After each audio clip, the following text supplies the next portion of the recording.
Hello. Good evening. It is Thursday again, and we are here and live and ready to get our broadcast going.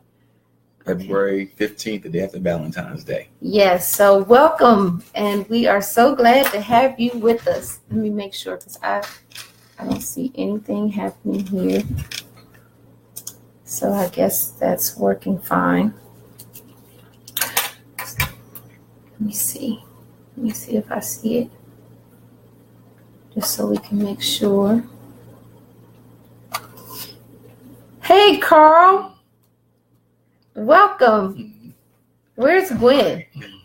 Okay. Yes, it's working. That's working. It's working on mine. I'm going to share it on yours. Okay, good. So we're sitting up here tonight wearing our Baltimore paraphernalia, and one of the reasons we're doing that was we're very excited today. We know it's only spring training, but our Baltimore Orioles actually signed a pitcher. So we are very excited about that. We wanted to rep a little love to our Baltimore Orioles. And even Nicole joined in. She loves her Baltimore Orioles. Yes. Cleveland, yes, really I am. Cleveland at heart, but yes, I am. I am born and raised, well, not in Cleveland proper, but Akron, yes. But they support Cleveland. Hello, thank you, Karen, for joining. Linda, thank you so much for joining. Carl said, hi, Nicole and husband. It's Tony. Mm-hmm. Thank you guys so much for joining us. We are so glad to have you here. So what we're going to do, we're going to go ahead and get started because this time goes by so quickly. This is our love month where we are having marriage talk. Somebody is calling me. Okay. And what we're going to do is every Thursday for about 30 minutes at 7 o'clock Eastern time, we're going to have conversations around topics that can strengthen your family, whatever that looks like, whatever it is that you need. So I am Nicole Davis. I'm Tony Davis. That's for you, Carl. And we are your marriage and family mentors. Wait, split the screen. Okay, I gotta work on that. I can work on it. Okay, yeah. So for those of you who may not know, what our primary goal is to provide, as we like to say, the how-to of acquired knowledge.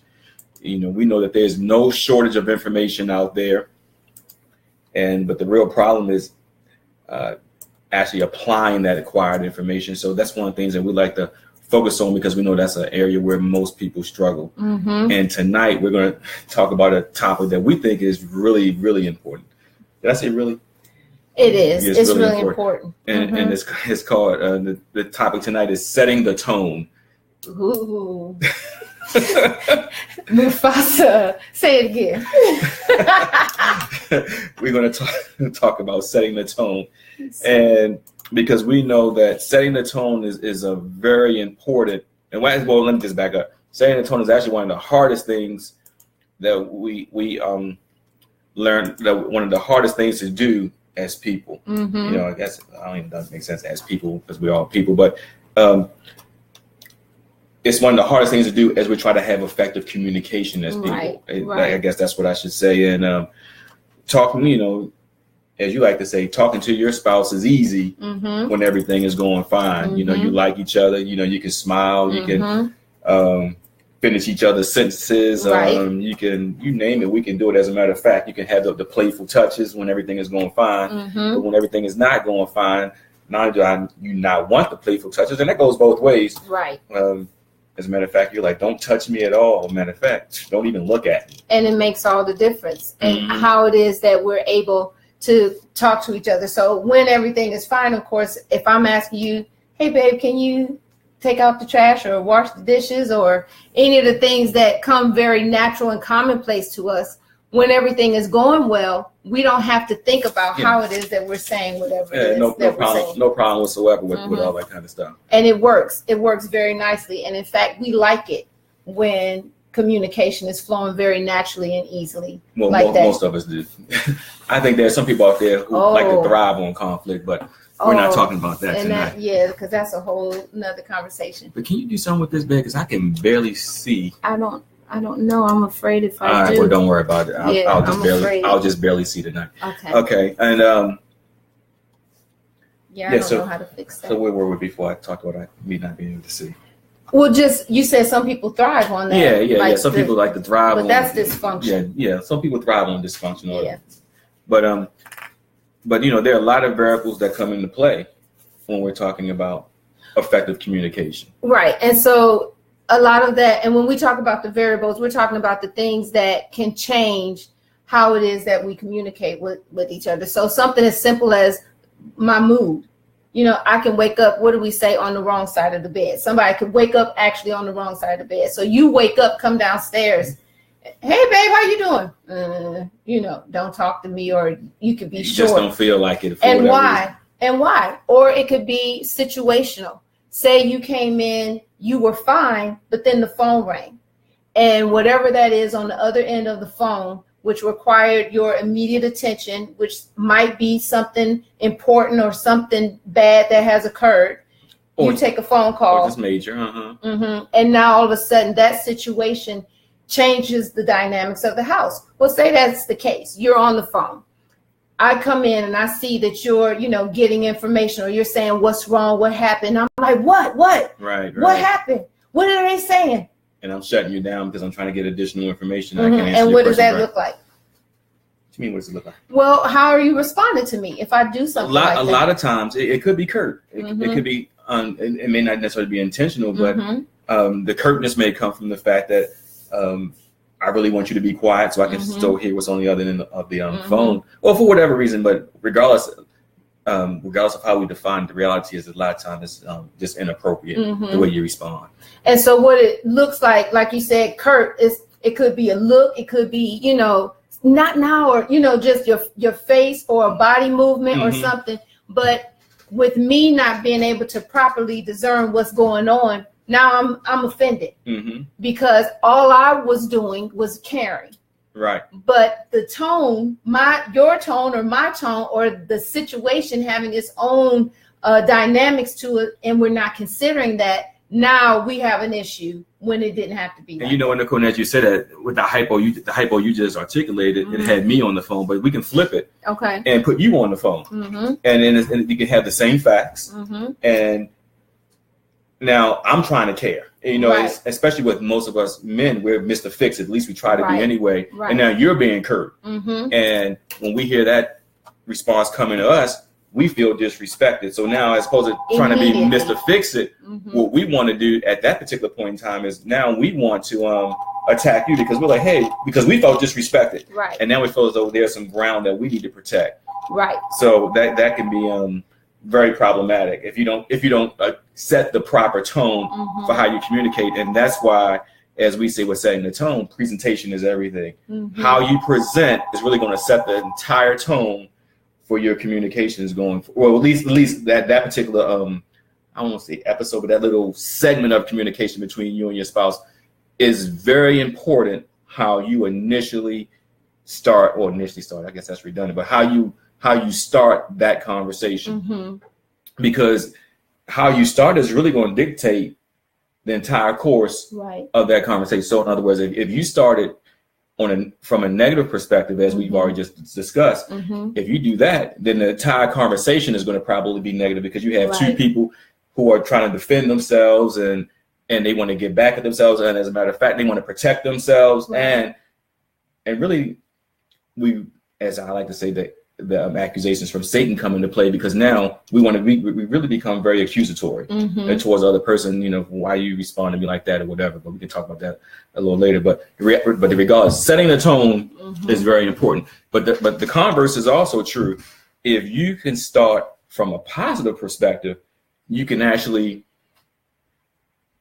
probably have better success of having a positive communication. Now, granted, I can't say it's a bright line test that is going to always work that way, but you have greatly increased your odds if you start off positively. And one of the things that we've actually learned is, let's say, look, especially if you're trying to deal with something difficult, we talked about something where you come in and then there's like a shock. But if you already know you have to have a difficult conversation with your spouse, one of the things that we've actually learned is what you want to do is you want to come in, you want to set the parameters of the relationship. Hey, babe, I respect you. I love you. I would do anything for you. Nevertheless, there's something we need to discuss. But now that I know that you feel that way, and as a matter of fact, you made me say, look, I'm not saying this to attack you, right? But it is something we need to address. So now that you've already laid that out, now I know we could probably have a good conversation.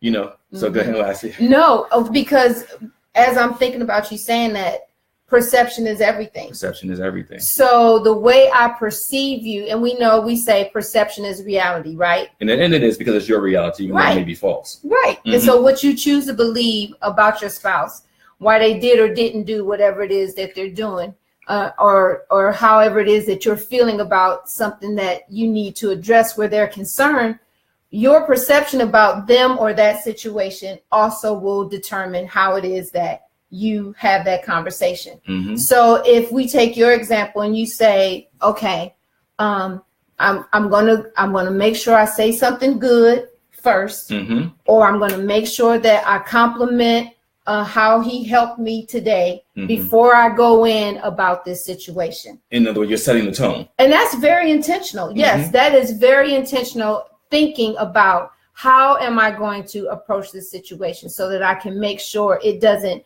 go down a path that I don't want it to go down, or it doesn't escalate to a level that it doesn't need to in order for us to address this. Because first of all, we should always remember that we are on the same team. We're one. Not only are we on the same team, we're actually one. We are one, but spirit. Yes, that's very difficult to think about, especially when you do a lot of things I would not do. Oh yeah, when you ticked off. And see, I know you say it tongue in cheek, but the reality is there are inherent differences between male and female, and we have different perceptions, different filters, and all that kind of stuff. So there are things that I would do that you wouldn't do, and the converse is also true. There are things that you would do that I wouldn't do, and there are things that you may perceive things in a way just because of sex that I would never understand, and likewise, I would perceive things in a way that you would never understand just because of the natural differences because we're of male and female. Right.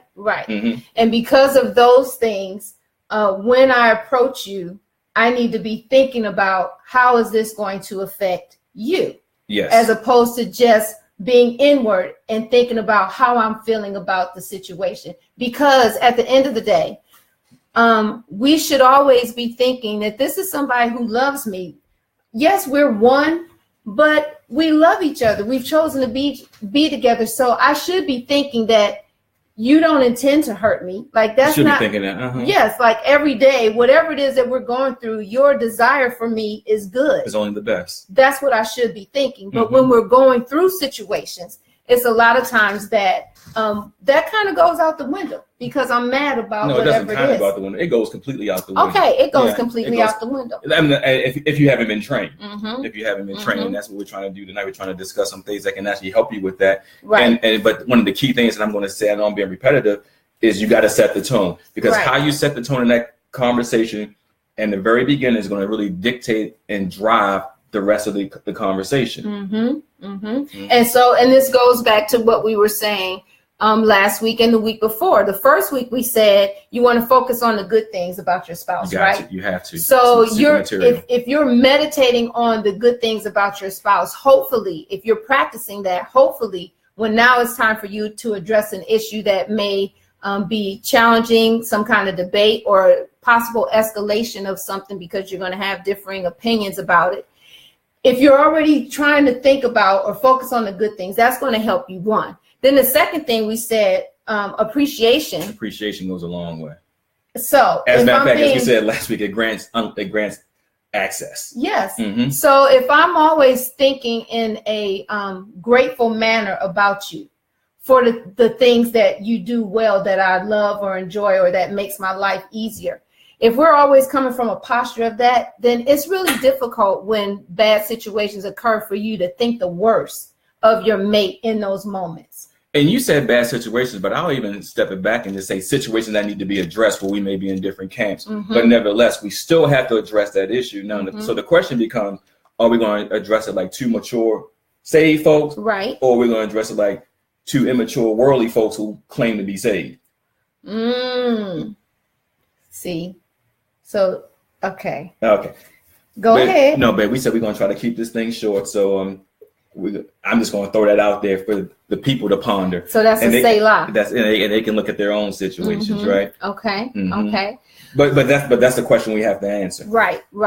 So when you're upset and you're irritated about something that your spouse has done, you really have like a few seconds to really decide how it is that you're going to respond. We control that, actually. I know a lot of times when you're upset, you feel like your emotions are beyond your control, but you are in control of how it is. No, go ahead. What? No, I was going to say, because you said your emotions aren't, you can control your emotions, and regardless of if you're upset or not, that's a skill that you have to learn regardless of whether you're dealing with your spouse or any other situation. You have to learn how to control your emotions. Well, but think about it. It's only at home that you seem to become reckless with your emotions, and you feel like you can just blow off or jump off the handle however it is that you want to when it comes to your spouse. When you're at work, you know how to hold it back, stay reserved, don't really say what you think or feel. But at home, temporary just a little bit. Right. But at home, when it comes to your children or your spouse, you take these liberties with your attitude, your behavior, and your tone that you shouldn't. Your spouse your home should be the first place that you want to always be appreciative. You always want to be kind. You always want to be gentle. You want to be respectful and forgiving. At home, they should get loving. Yes. Just bring it all together. Yes.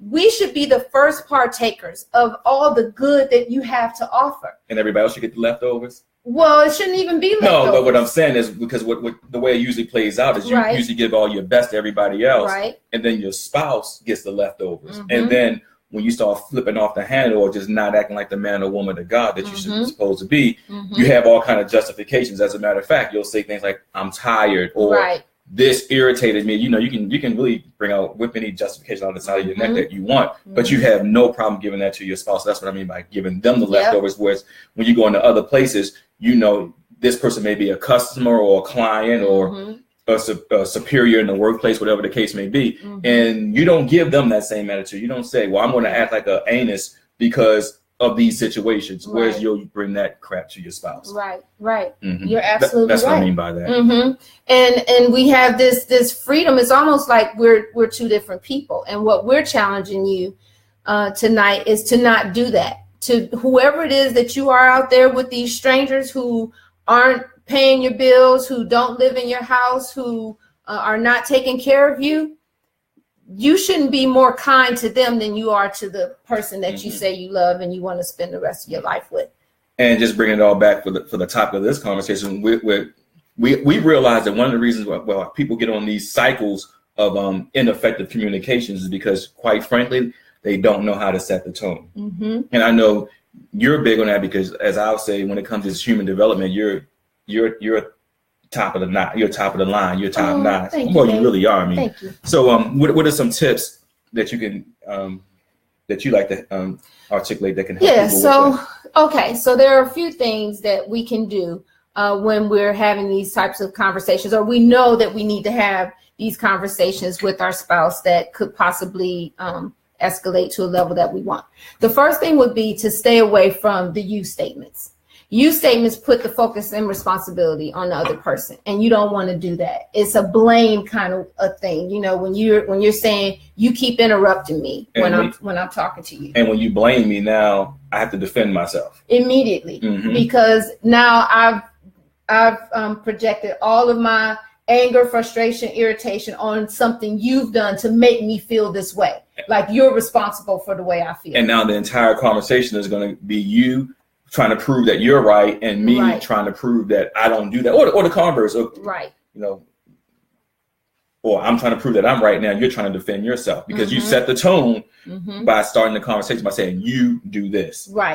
So another one would be, so what you want to do instead of the you statements is I statements, and you might be familiar with some of these. So when you're giving an I statement, this is the opportunity for you to describe what you need or to describe how it is that you feel about something. So what you're doing is you're taking responsibility for your position regarding whatever the matter is. So whatever we're going to discuss, I'm just sharing with you how this makes me feel.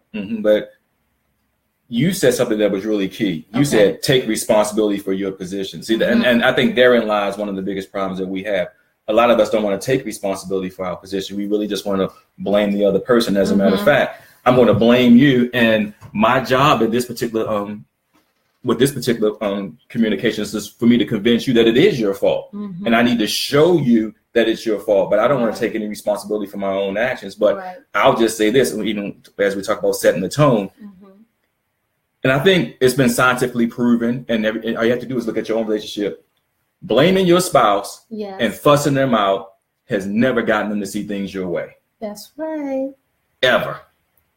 And yet we keep doing it. We do it time after time after time again. No, I mean, the hypothesis, you can do the middle school experiment. You can have your issue. You can state your hypothesis. Your hypothesis is when I fuss them out or when I blame them continuously or keep bringing up their faults, you already know they are not going to just see it my way and change. But yet we keep doing the same thing over and over again. So I blame you, you get defensive, you then blame me, I get defensive, I then blame you. And what we call that out in the field is the dance.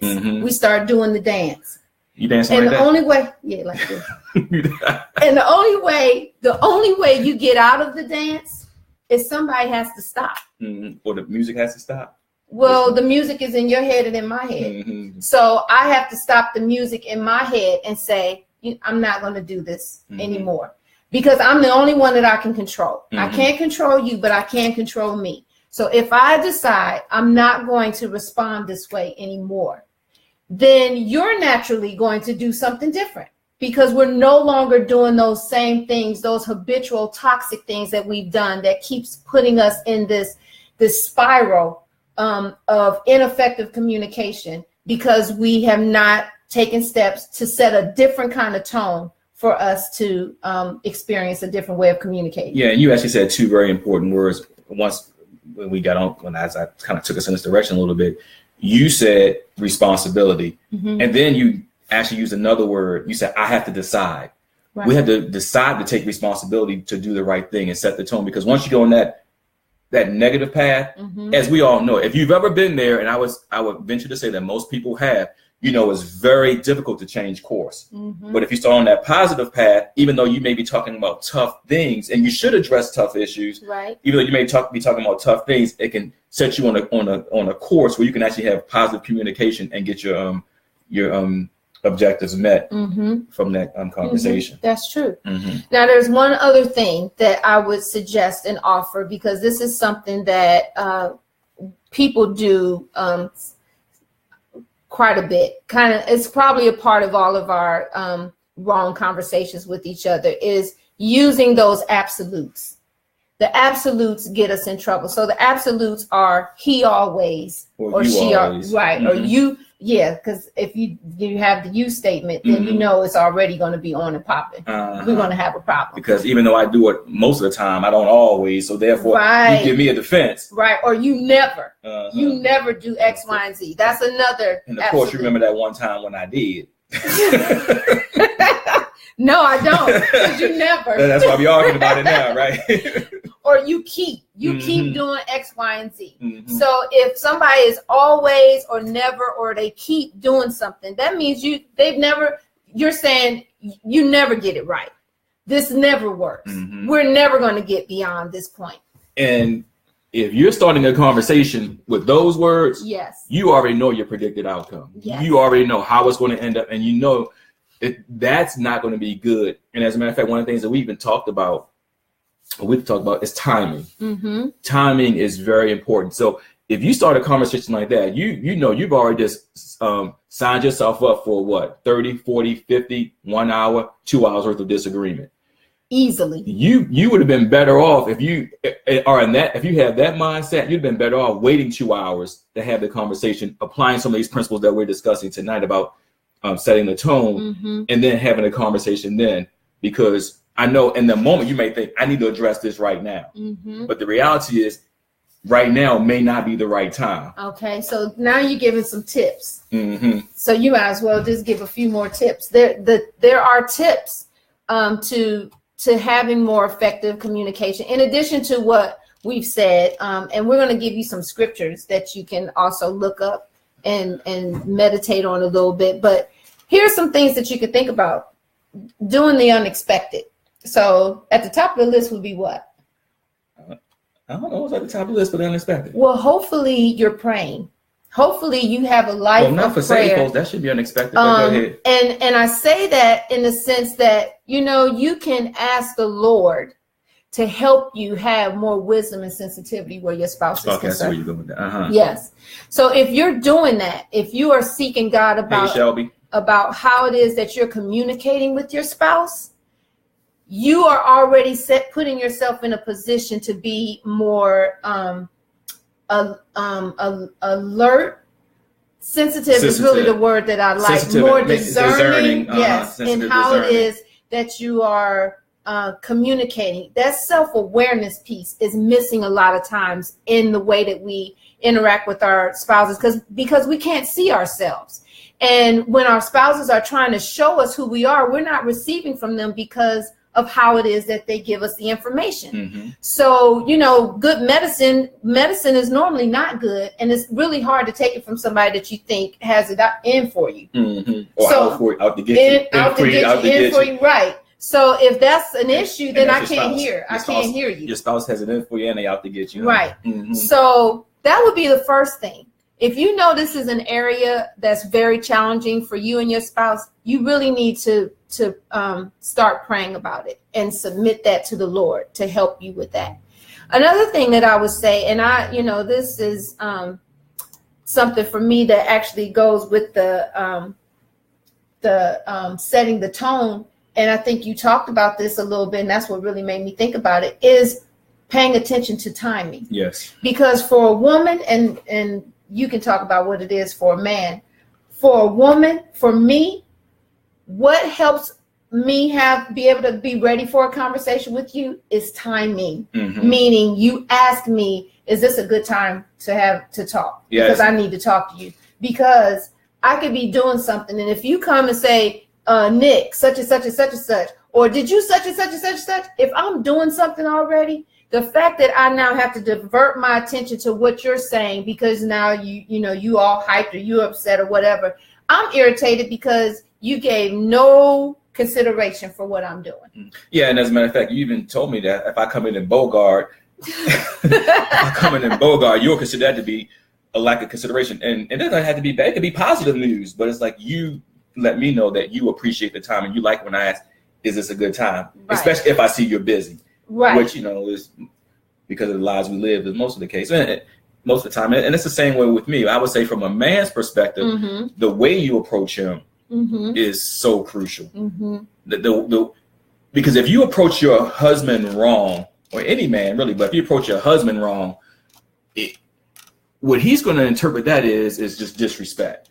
And even though he may not be able to articulate that, what you're going to see is you're going to see a reaction. He's going to see it as an attack, and he's going to really perceive it as disrespect. And when a man feels disrespected, he does and says things that he ultimately regrets. Mm. And in this particular case, if you're the one disrespecting him, that what word am I looking for? That response, I'll just say for right now, that response is going to be directed towards you. And as a matter of fact, even it's more of reaction. Yeah, the response to reaction. Yeah, I didn't know what word I was looking for. Mm-hmm. But because if you think about it, even when you go talk to men in prison, you can ask them, well, what did you do? Why'd you get here? Especially men who may have committed some kind of battery or even murder. They'll mm-hmm. say, he disrespected me. Mm-hmm. When you disrespect a man and you come off disrespectful, you send him into a crazy place, and then he doesn't normally respond properly. So how you approach him is very important, which leads me to one of the favorite scriptures that we even talk about with setting the tone, which is Psalms 104. Well, before you... Okay, well, go ahead. What are you going to say? Yeah, because, and it's two-pronged. So one is the approach, but then it's also, because you said how you react, that intentional decision about how we react to what has occurred to us makes the difference between whether you're going to jail or somebody else is going to jail, because there are consequences. And being angry, frustrated, irritated by how somebody did something is not a license or permission to then jump off on them in a way that's disrespectful then to them. Right, because in this particular case, you're going to jail in your marriage. Right. You're on lockdown. Well, in the doghouse or something. Yeah. And and one of the things we say is, don't write a check your butt can't cash. Well, we didn't make it up, but we repeated. Yeah, go ahead. So don't do something say something that you're going to regret later. And everything that is occurring, no matter what the other person is doing, we of our own volition, because we are free moral agents, we have the ability to choose how it is that we're going to respond to whatever it is. And we have to remain cognizant of that. Yes. You know what? I do have the ability. It's within my power to choose to do right, and I need to choose to do wrong, and I need to choose to do right. Well, it's not one of the scriptures we're talking about, but setting the tone. But just as you say that, he that doesn't do good and doesn't do it, to him is sin, right? So we know what to do, but we have to do it, and that's where the hard work comes in, which our book series, the hard work series, right? We're done right, hard work. Yes. But one of the scriptures we like to talk about when it comes to men and how you approach them.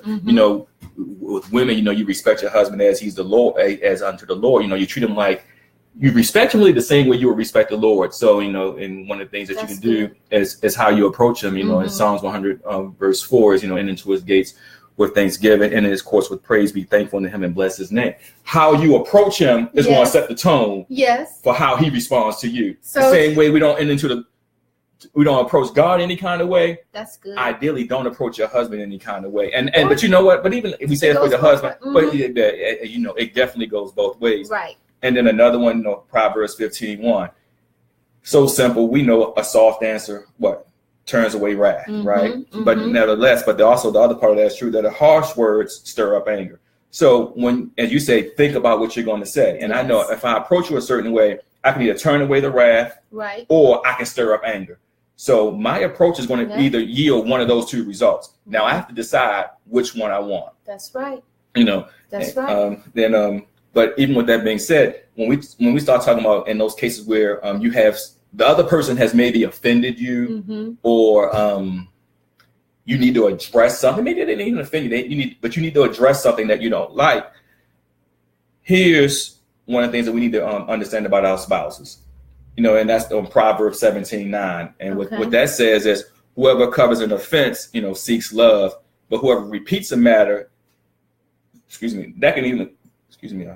that can separate the closest of friends. Now, of course, you say, well, I'm talking about my wife, not my friend. Well, the reality is your wife should be your friend. And if you keep repeating that stuff over and over and over again and going to those you always or you never statements, right, that's going to separate you too. So you have this knowledge, right, but now I need to find some kind of way to say, you know what, even if you've done me wrong, I need to figure out a way, even as I approach you, how are we going to cover this offense, right? But with that being said, we know that the Bible also tells us what? We got to speak the truth in love. So we need to address things, right, but when we address it, we got to make sure that we're doing it in love. And that's a good time, really, we apply the golden rule. Like, I know if you approach me wrong, I'm going to be offended. So therefore, if I don't want you to approach me wrong, what I need to do is say, you know what, I'm going to make sure that I don't approach you wrong.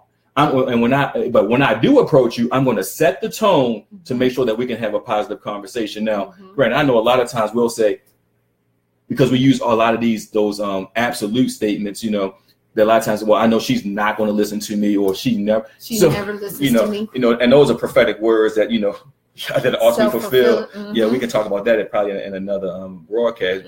Watch what you say, but nevertheless. But with that attitude, and if I'm not thinking positive things about you, I've already set the tone in my own mind that this is not going to go well. Right. So I need to set the tone in my own mind and then approach you properly to make sure that we set the tone to make sure that we have positive communication. So positive thinking can actually make it be a positive conversation. Instead of saying, I know this isn't going to go well, you can say, I really want this to go well. How can I say this so that it doesn't go in the wrong direction? Yeah, and part of that positive communication is really thinking positively about the Lord as well. Because a lot of times when we have conflict or we need to address certain things, we feel like we got to be the enforcer. We got to bring the hammer, and I got to let you know that you were wrong. Right. But the reality is, you spirit filled. Right. So now, even as I address you, it's not wise for me to try to be the enforcer, because I know that you submitted yourself to the Holy Spirit, and He's going to show you, and I got to trust that He's going to show you. And then even even though you may not necessarily receive it right away, I know eventually you'll come and say, you know what, babe, the Lord showed me. And as a matter of fact, it's going to work a whole lot better if the Lord showed you as opposed to me trying to badger you. I mean, let's just be honest about it, right? And if you're changing and doing it in a way that is undeniably civil, calm, your tone is right, you check to make sure it was the right time to talk to me, and if I'm still coming off wrong, it's very clear who needs to make the adjustment. Yeah, it's you. And right, it's me. So if we're both working on it, then think of the beauty and the harmony that will come from that. Mm-hmm. So there's only one other scripture that I'd like to add to what you're saying, because this one I think is really important too, and that's James 1:19. Be quick to hear, slow to speak, and slow to anger. Mm-hmm. When I say we, I'm talking about couples. We don't practice that. You have to practice that, to be quick to hear, slow to speak, and slow to anger. That means there's a choice in that.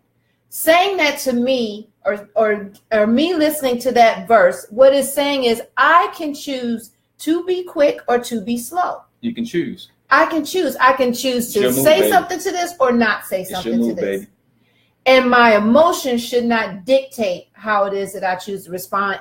Those scriptures, those verses should be going through my head, and I should be responding to that instead. I mean, not just for good Bible study talk.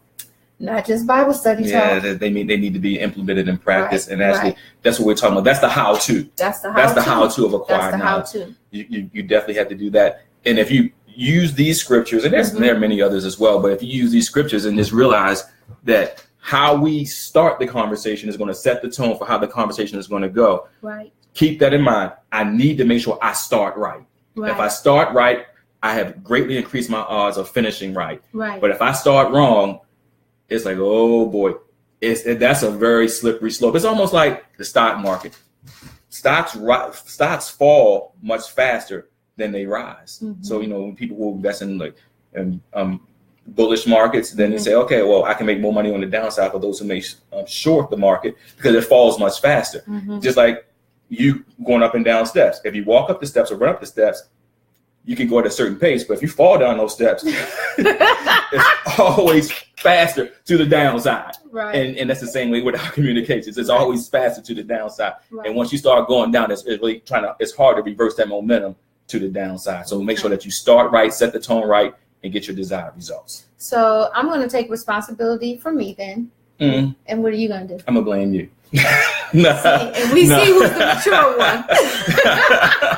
I'm gonna justify all of my actions. No, of course, I have to take responsibility for my own words, actions, and deeds. It's not your responsibility, it's mine. And partnership with the Holy Ghost to get the desired results as we work together as one. Sounds good. That sounds good. Okay, so before we close out tonight, and if you guys have responses, comments, we would love for you to join in with us. The more feedback you give us, then we can respond directly to your questions, or if you have comments, we can chime in on those. We don't have to be the only ones speaking. We don't mind. Of course, you see we have our information together, but we would love to hear from you. Comments. You may have other techniques and skills that you want to add to the conversation to help marriages and families, and we would love to know that. So before we get off, there are a couple of things we want to share with you. First, our books. Our books are available on Amazon. If you are not here in the area, we have first this one. This is Marriage Done Right. It's hard work, but it's worth it. And this gives you the opportunity to put your marriage on track. It says, a 31-day guide to put the fun, fire, and focus back in your marriage. That's this one. And then we have the leadership book. And with the leadership book, this is Leadership Done Right. And we call this the Done Right series, all of the books. So Leadership Done Right is hard work, but it's worth it. And this is a guide. What is this? I can't remember. 31-day guide for becoming a leader of impact from the inside out, because the key is you can't give what you don't have, so therefore you have to get it first before you try to give it to other people. And that book is going to help you become the leader that you should be. It's going to make you help you take control of your own life. Some of those principles that we're talking about here, they're actually in the leadership book as well, and it's going to make you the kind of person that your spouse is really going to like. Yes, it'll be easier for them to think positive things about you if you employ some of the things that are That's mentioned in the leadership book. Yeah, because it's leading yourself. It's not about necessarily leading an organization. It's being the CEO of this. The CEO, COO, yes, CFO, yes. all so up. A personal leader. Yes. So it's really good. And then we have the parenting book, and this is also available. This is good for parents who are struggling with some of the challenges that we face today with our children. It's also a devotional that you can use and work through as quickly or as slowly as you want, and as many times as you want, as a group or by yourself.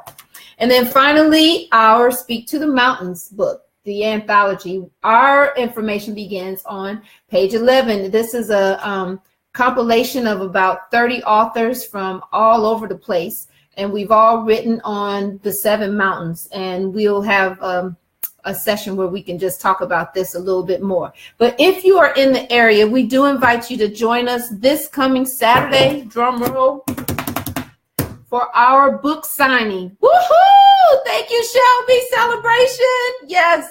So come on out, meet us, get your books autographed. We have a couple of surprises there. There'll be plenty of food, plenty of people to share with. We're going to talk about a few things, some topics to get us going where relationships are concerned and our families. So come on out, be with us if you can. It starts at 5 o'clock. No, just tell them go ahead. If you don't know where the event's going to be held, you can go to our Facebook page. You'll see a flyer there, Empower to Engage, or you can go to the website empowertoengage.com. And the book can be purchased on Amazon, as you said. You can find all the titles by simply typing our names, Tony and Nicole Davis. If you do that in the Amazon, in the search bar, you'll see the books will pop up there. Not the anthology, but the Done Right series will pop up there, where you can type in the titles of the books themselves. Yes. So if all hearts and minds are clear, go set the tone. All right. Have a good evening. And thank you so much for being with us. We really appreciate it. Peace.